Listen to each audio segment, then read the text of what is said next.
Hello, I'm Praveen Sonawani. You are watching India's most reliable and relevant educational channel where you get best in class study material and video lectures. Do check the link in the description box. So we have seen all three stages of the first phase of cell cycle, that was interphase.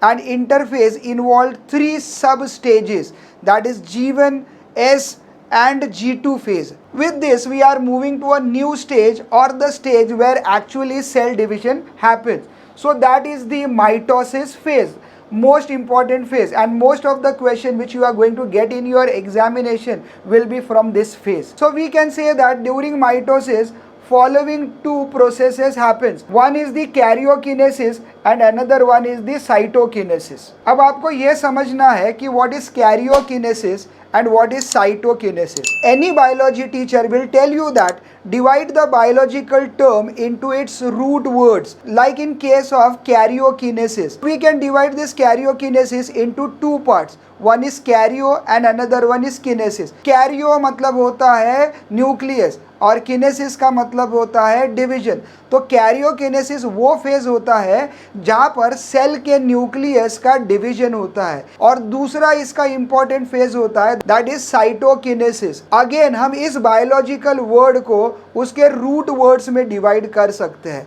Cyto word आता है cytoplasm से, और किनेसिस जैसे हम लोग बात कर चुके हैं किनेसिस यानी डिवीजन. तो साइटोकिनेसिस में होता क्या है, तो साइटोप्लाज्म यानी watery part of the cell that divides into two. यह बहुत आसान है.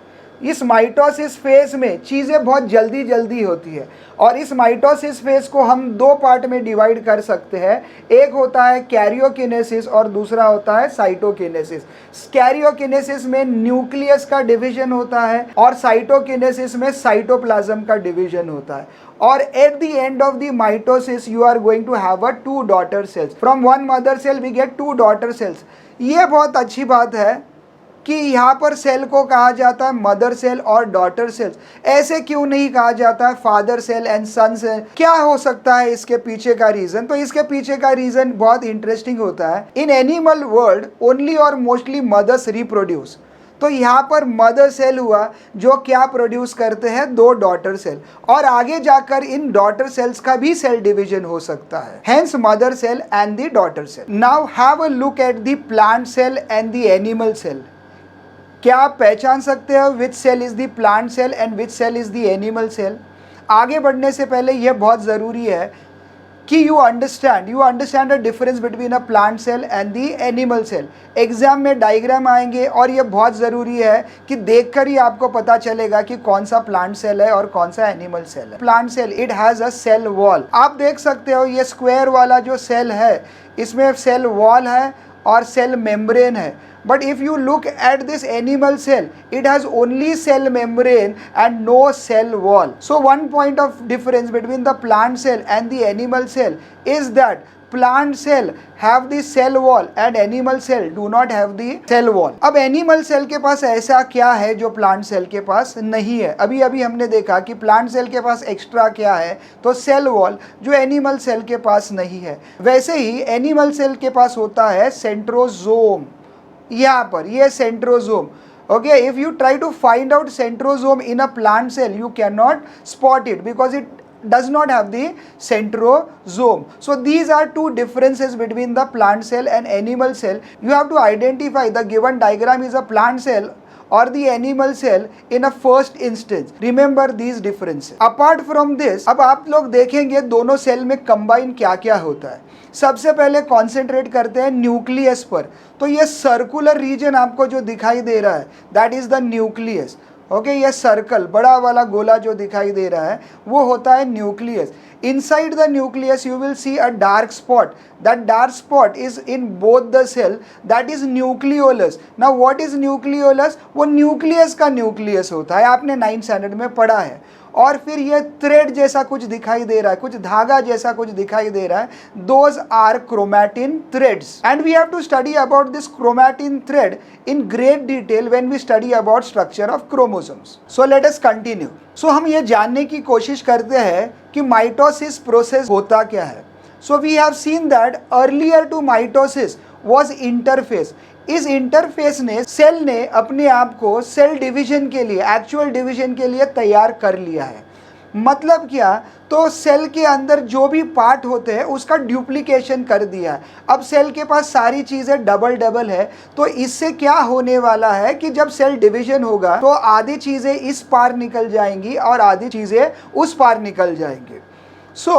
सबसे पहले हम लोग देखते हैं कि माइटोसिस होता कहाँ पर है। तो mitosis happens in the somatic cells. Again ये जो वर्ड है सोमा यानी बॉडी, सोमैटिक सेल्स यानी बॉडी सेल्स। हमारे बॉडी में दो टाइप के सेल्स होते हैं, one is the somatic cells and another one is the sex cells. तो माइटोसिस प्रोसेस जो होता है वो होता है सोमैटिक सेल्स में या बॉडी सेल्स में, और जो मियोसिस होता है जो आगे चलकर हम लोग पढ़ने वाले हैं वो होगा सेक्स सेल्स में। तो फिलहाल हम लोग कॉन्सेंट्रेट करते हैं सोमैटिक सेल्स पर या बॉडी सेल्स पर।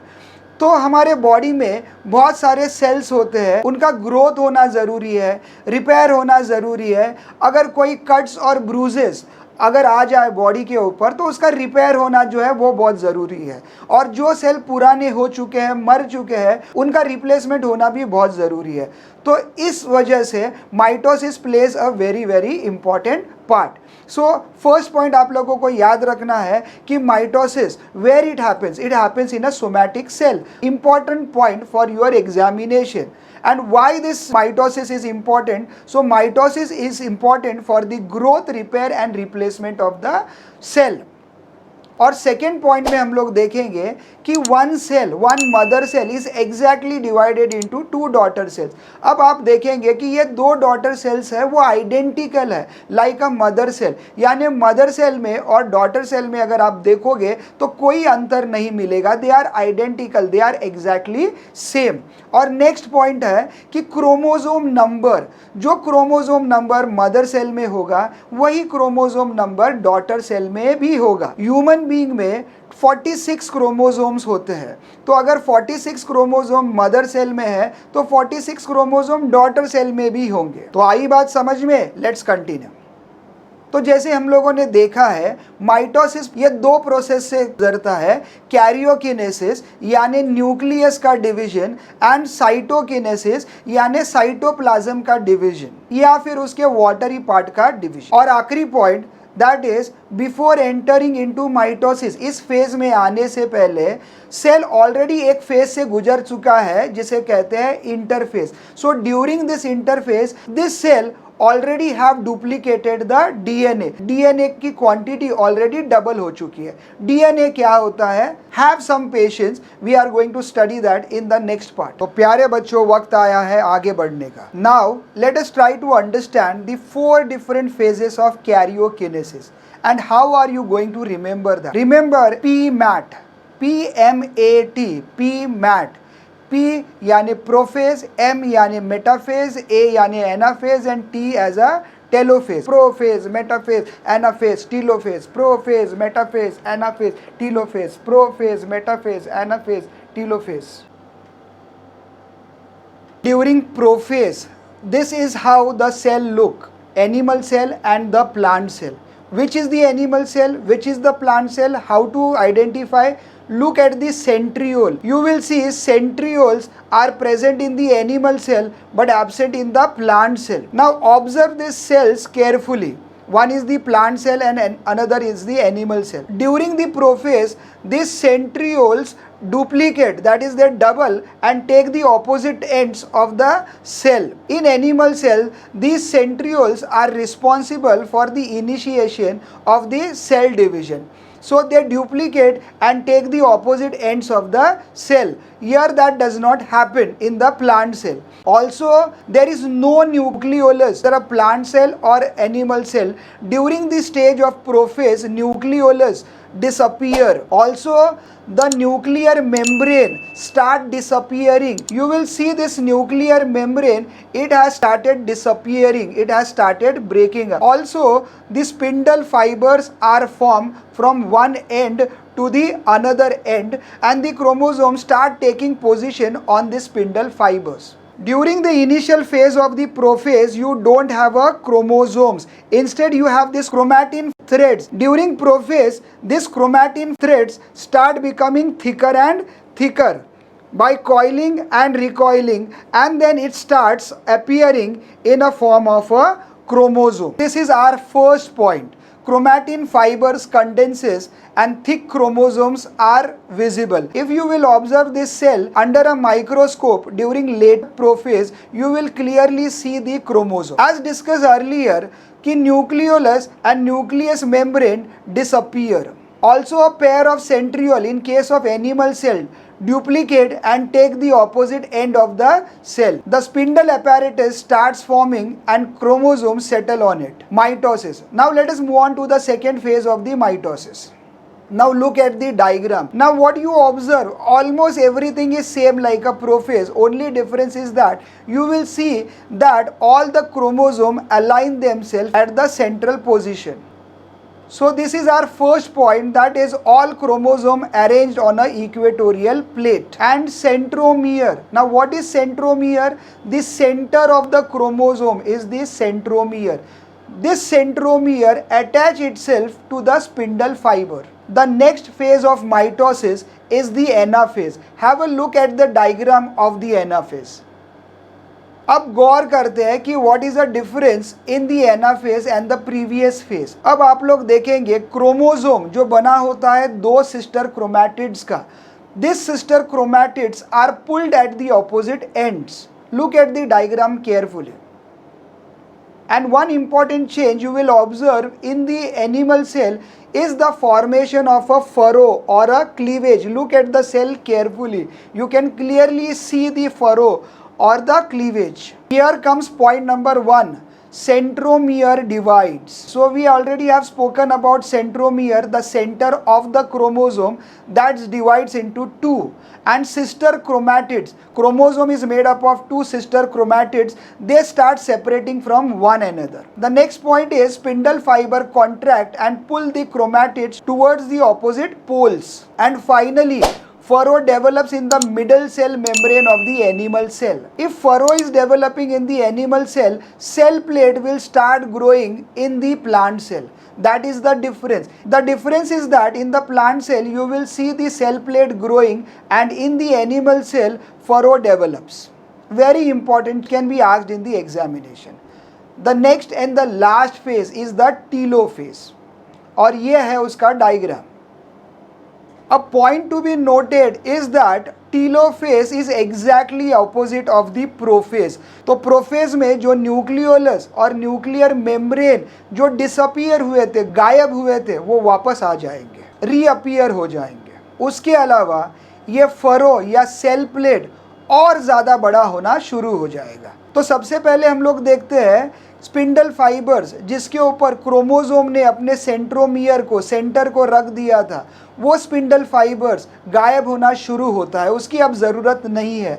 सो स्पिंडल फाइबर्स डिसअपियर्स. तो प्रोफेज में जो क्रोमोसोम थिक हुआ था वो फिर से थिन होना शुरू हो जाता है. That is chromosome become thin and turn into chromatin threads. As we have discuss, nuclear membrane and nucleolus reappears. Also cleavage furrow deepens और ज़्यादा गहरा हो जाता है. ये कहाँ होता है? एनिमल सेल में. प्लांट सेल में क्या होता है? तो ये जो सेल प्लेट है वो बीच में से बड़ी हो जाती है, so that cell can be divided into two daughter cells. Mother cell can be divided into two daughter cells. So in plant cell, cell plate is laid down in the cytoplasm at the equatorial plane, exactly at the center.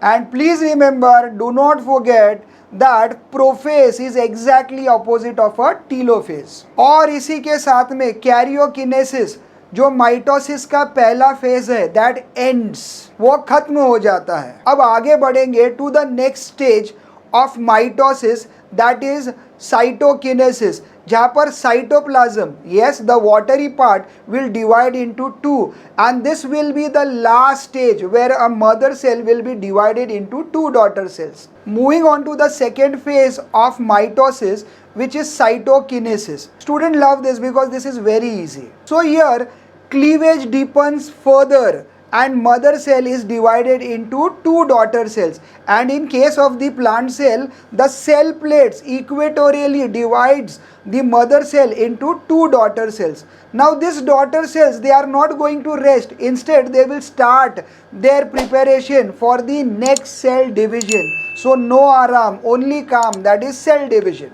So have a look at these points.